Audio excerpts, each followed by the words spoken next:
देखो series and parallel अगर मैं आपको एक बल हाउ वी कैन एक सी सेल देखो और कुछ वायर्स दूं तो आप सेल को बल से देखो first thing is if you take one simple bulb and one cell and only one single wire how we can connect it आप देखो कैसे कनेक्ट करूं इनको कनेक्ट करने का एक ही सिंपल तरीका है ऐसे यस पर अगर मैं आपको दो बल को तो इनको सेल से कनेक्ट करने के कितने तरीके हैं एक तो हम दोनों बल को एक दूसरे से देखो if you get only one wire and one bulb and one switch so simply there will be only one part okay there will be only one wire where the current is passing but if you are using two bulb and one cell there is some different type of connection आप ये देखो this is known as earlier was that is known as series and this is known as parallel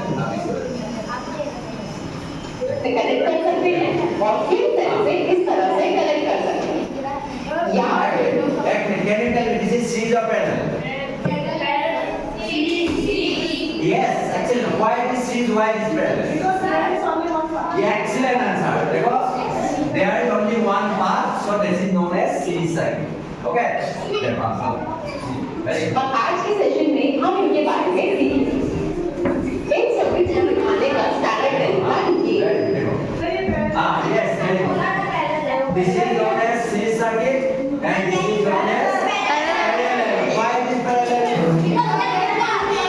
yes excellent answer देखो there is two path there is only one single path only it can go when only a single path is there that is known as series circuit when there is a more than one path that is known as parallel circuit very good आपने बहुत smart हो ध्यान दें ये parallel circuit हमारे पहले वाले circuit से थोड़ा अलग है पर अगर हम ध्यान से देखें तो ये दोनों सर्किट एग्जैक्टली सेम ही हैं तो पहले सीरीज सर्किट को देखते हैं किसी कारण से अगर एक डिवाइस खराब हो तो दूसरी okay देखो see in what happens in series circuit suppose there are two bulbs are connected by series circuit if any one bulb become fuse other will blow out एक fuse हो गया दूसरा चलेगा कि नहीं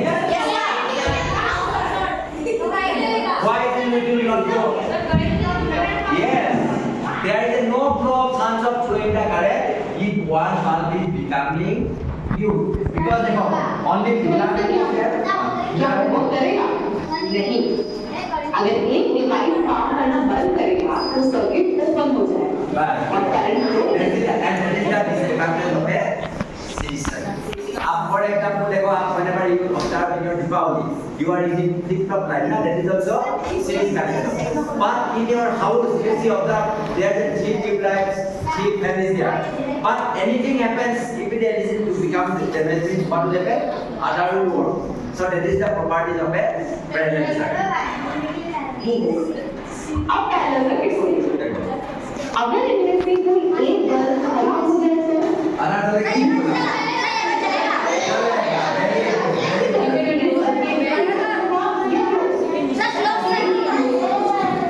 क्या आपको ये समझ आया दूसरे बल्ब में करंट अभी फ्लो होगा देखो क्या होता है देखो आपने पैरेलल सर्किट का इस्तेमाल देखो इसमें क्या होता है देखो ये बल्ब फ्यूज का हो गया लेकिन there is a steel part ये part is still there so there is a chance of flowing current in the parallel for example देखो आपका ट्यूबलाइट तो भी खराब हो गया लेकिन आधा ट्यूबलाइट स्विच ऑन करोगे तो चलेगा इसलिए पता because there part is different from the other part series में क्या होता है बैक टू बैक कनेक्शन होता है एक फ्यूज हो जाएगा तो दूसरा में कहीं जाएगा नहीं how it will grow so this is the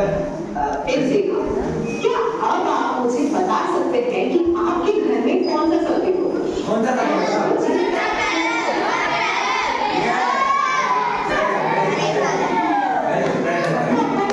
काम करना बंद कर दो क्या आपका बल्ब भी काम करना बंद कर देता है इसका मतलब कि आपके घर का सर्किट पैरेलल होना चाहिए राइट अब अगर कोई डिवाइस फेल होती है तो सीरीज में सारे डिवाइसेस फेल हो जाते हैं और पैरेलल में सारे device This is one important notes. If one device fails, series में क्या होगा? आप एग्जाम्पल देखो आपका दीपावली का लाइट तो भी एक बल्ब फ्यूज हो जाता है ना, आधा भी ना। लेकिन देखो parallel circuit your house connection is parallel circuit, your your industry, our school building also, there's parallel connection. That's why what happened? Anything happen in the way that your classroom is utilized, it become your fan may not be working, but other appliances will work not help. So that is the property of This is counted. Circuit का type पता करने का ये अच्छा तरीका है। Okay, अब दोनों सर्किट्स में करंट फ्लो को एनालाइज करें। अब सीरीज सर्किट में सेल से निकला हुआ करंट पहले फर्स्ट डिवाइस। देखो, आप एक बात बताओ, इसमें करंट सेम रहेगा क्या? This is the property of शीशा के ये यहाँ से जितना करंट जाएगा, ये बल्ब से भी जाएगा, ये बल्ब से भी जाएगा।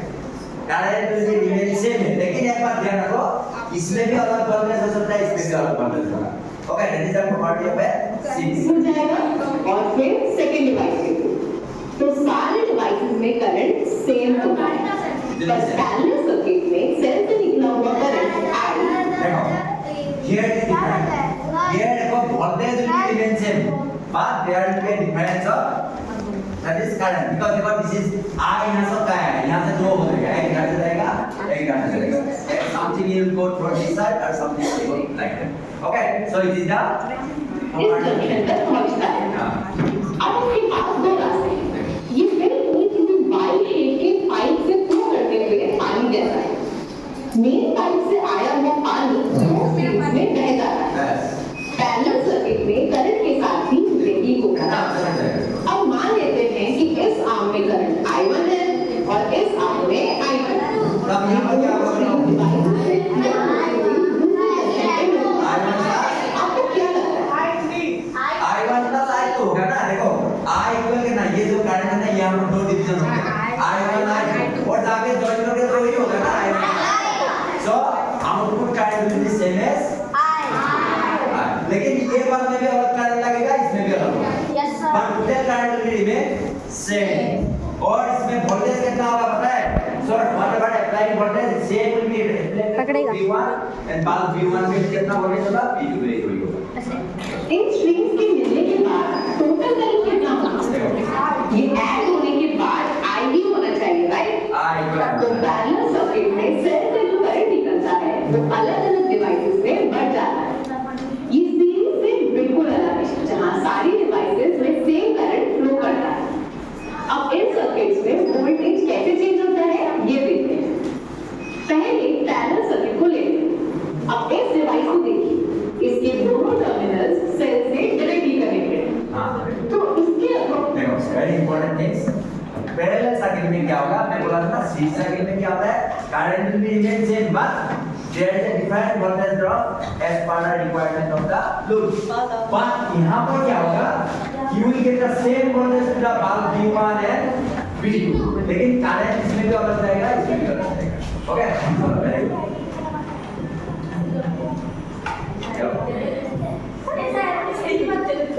और वोल्टेज क्या होगा? ये सेल के वोल्टेज जितना ही होगा, बिल्कुल ऐसा ही कुछ दूसरे डिवाइस के साथ भी होता है, क्योंकि ये भी सेल से डायरेक्टली कनेक्टेड है। तो पैरेलल सर्किट में हर डिवाइस के अक्रॉस वोल्टेज सेम ही होता है और ये सेल के वोल्टेज के इक्वल होता है। अब सीरीज सर्किट में वोल्टेज तो पहले डिवाइस के अक्रॉस कितना वोल्टेज है? देखो, क्या होगा? देखो, suppose you are applying V voltage, मतलब एक सेल यूज करें, सपोज 3 वोल्ट। यहाँ पर क्या होगा पता है? ये दोनों यहाँ पर का एक टर्मिनल सेल से डायरेक्टली कनेक्टेड है पर दूसरा टर्मिनल नहीं है, तो वोल्टेज सेल जितना तो पक्का नहीं होगा। अब पहले डिवाइस के अक्रॉस जो वोल्टेज है उसे V1 नाम देते हैं और पॉइंट्स को A और B।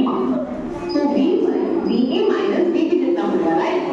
उसी तरह से दूसरे डिवाइस के across voltage V2 VB minus VC के इक्वल होगा। और अगर हम V1 और V2 को ऐड करें तो हमें VA माइनस VC मिलेगा। अब VA माइनस VC कितना होगा?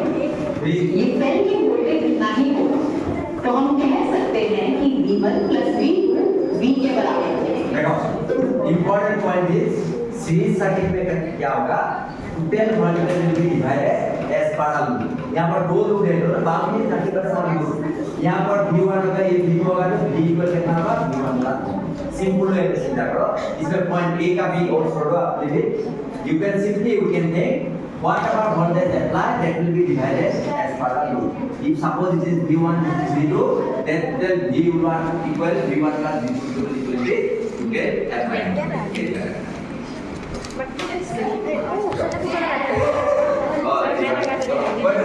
एक को समझ में आएगा